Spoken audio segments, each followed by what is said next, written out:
Went ahead and did the interface with the RealFlight and my Jeti transmitter. Pretty easy. I just needed a power supply, my receiver, which I just used the R4L, which is the R4 Lite, and then this adapter that plugs into your transmitter. The adapter plugged into position 3, and then the power is just out. You can put it on any one. I just put it in 2. I'll probably end up making a DC adapter that I can just plug in and give me my 5 volts. That'll work out just fine. But right now I just using just a battery for now. And I've got my transmitter set up here. It's set for simulator. I had to go into a model here. Device Explorer. I set up the receiver for ppm positive. Negative works as well, but the positive seems to be working. I was getting a few stutters in the negative, but positive seems to be working pretty good. And then I have it set for just went for 8 channels, since that's all the simulator is recognizing, and then 20 milliseconds on the output period, and works real good.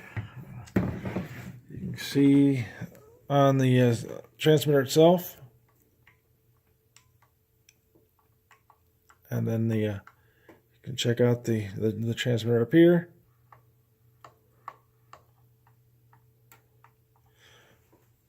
And I'm in throttle hold. I'll take it out of throttle hold.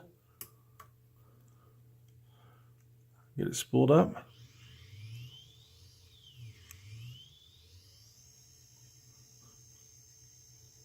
Idle up 1.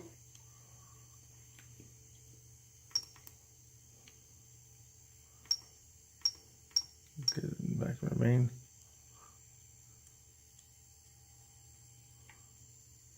Fly on the one hand here, but it seems to work pretty good.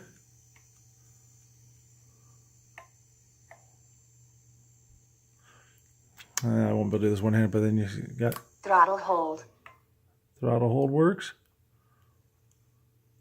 And into the weeds. But seems to work pretty good. It's nice. Now the nice thing about the Jeti is that I don't have my USB adapter right here, but I can plug my USB adapter in or my power cord, and I'll never lose a charge on the radio. So I can sit here and fly with my transmitter indefinitely. Which I'll get that set up here real quick. Okay, I plugged in my my USB cable, which I'm just running it right from my computer right now, and now I'm charging. And right now the only thing that that I'm draining is my battery pack here, which isn't a huge deal. I mean, it's got a ton of capacity. I can fly for a real long time, obviously, with a 5200 milliamp pack, but I'm still probably going to just make a use a DC power supply at 5 volts and just solder the servo lead, and then I don't ever have to worry about charging a battery. A couple other benefits is with my transmitter, I can use a USB power supply anywhere, so I can go back, sit at the couch, and still fly. As long as my receiver is getting signal from my transmitter, I'm good to go. So pretty slick.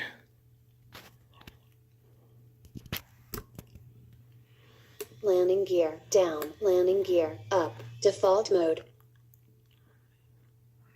So you can see I got landing gear down. Landing gear up. Idle up 2. Idle up. Default mode. and you can see landing gear up. Throttle hold. so I got all the functions. The three control surfaces, throttle, then the 4 switches on top.